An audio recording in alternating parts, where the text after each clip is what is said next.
Aina.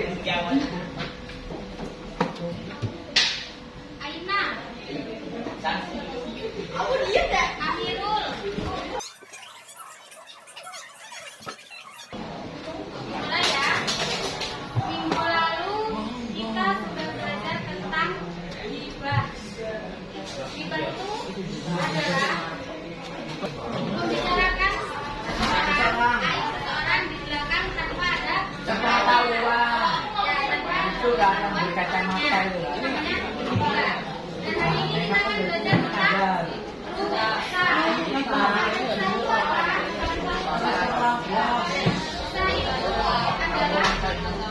Keringanan atau kegiatan yang diberikan Allah untuk kita menjalankan kewajiban kita sebagai seorang muslim. Coba kamu apa itu ghibah? Kamu ada apa ghibah?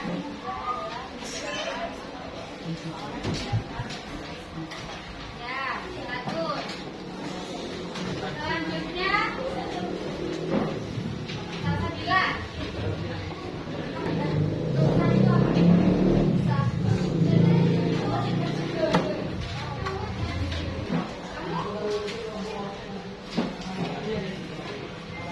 Ya, jadi rusa adalah keringanan atau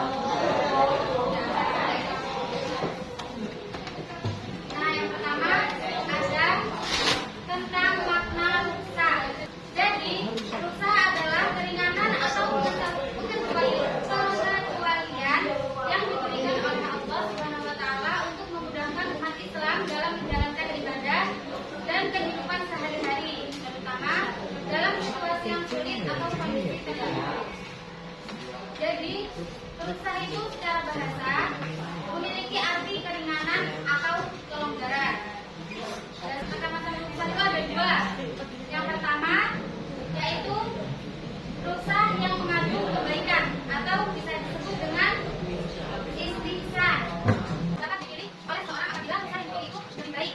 Contohnya ada kita sedang berpergian yang jauh gitu lah ya jalannya. Itu kan kalau suasana naik bis biasanya kan nggak berhenti semau kita, ya kan?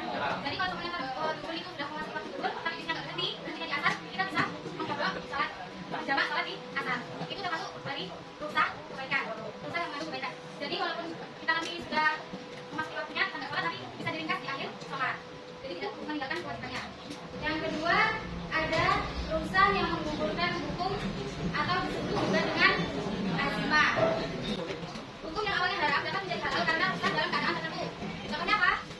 Meminum obat atau makan bangkai pada saat keadaan tertentu dapat dihalalkan. Karena didasari bahwa apabila perbuatan ini tidak dilakukan dapat menyebabkan kesehatan atau bahkan nyawanya. Jadi makanan atau minuman yang haram awalnya ketika kita sangat burukkan bagi nyawa kita. Karena kalau kita nggak minum itu nanti kita mati. Jadi diperbolehkan begitu. Misalnya juga begitu kan aslinya nggak boleh ya makan garam karena dia hidup di buah alam. Tapi kalau ketika kita punya penyakit gatal-gatal atau apa, obatnya hanya satu. Selain itu nggak bisa. Berarti kita boleh makan gitu. Paham? Nah, selanjutnya ada rusa dalam ibadah sholat. Nah, kita lihat rusa dalam sholat itu ada kosong sholat, jamak sholat dalam kondisi darurat. Kosong sholat itu yang kayak gimana sih? Jadi kosong sholat itu kebolehan bagi musafir untuk mengkosong sholat tadi menjadi 2 rakaat. Kalau jamak sholat itu kebolehan bagi musafir untuk menjamak atau menggabungkan sholat zuhur dengan asar atau maghrib dengan isya. Kalau sholat dalam kondisi darurat itu yang kayak gimana? Kebolehan melakukan sholat dengan gerakan yang sesuai kemampuan seperti sambil duduk atau berbaring bagi yang sakit. Jadi nggak ada alasan lain kita nggak sholat.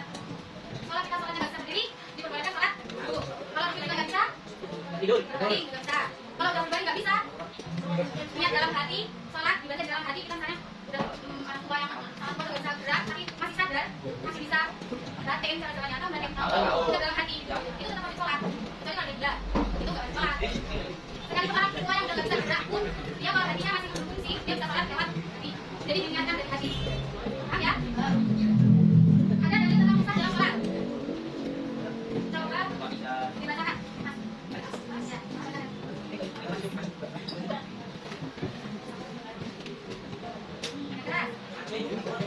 Kalau nggak kelihatan bisa berikan. Coba.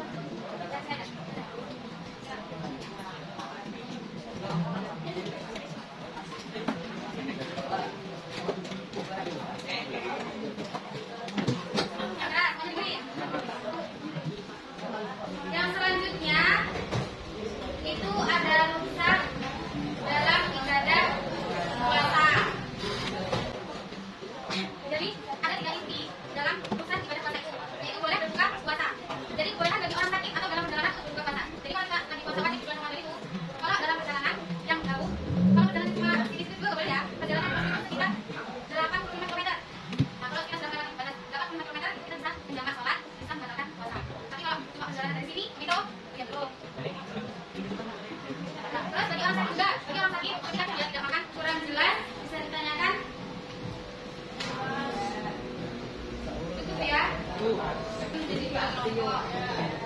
Kelompok dari segi dua baris ini sama di baris ini. Cari dan tuliskan kondisi yang mempermudah atau memperingan praktek sholat bagi orang yang sakit. Ini ditulis dirangkum nanti dari per kelompok itu ada yang maju presentasi. Waktunya 10 menit ya.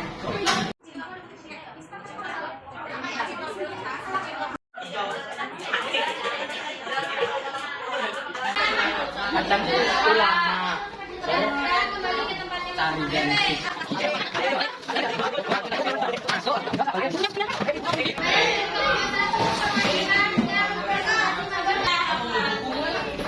semuanya dengerin. Assalamualaikum warahmatullahi wabarakatuh.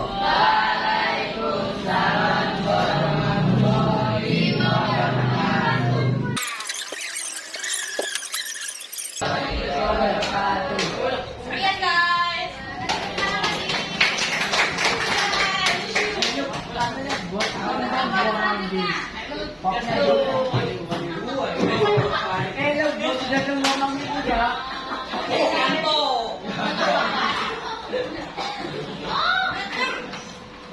Assalamualaikum warahmatullahi wabarakatuh. Waalaikumsalam warahmatullahi wabarakatuh.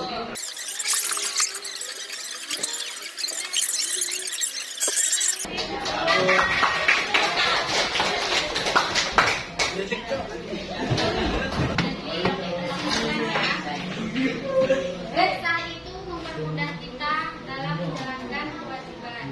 Jadi tidak ada alasan lain untuk tidak melaksanakan kewajiban kita, terutama sholat dan puasa.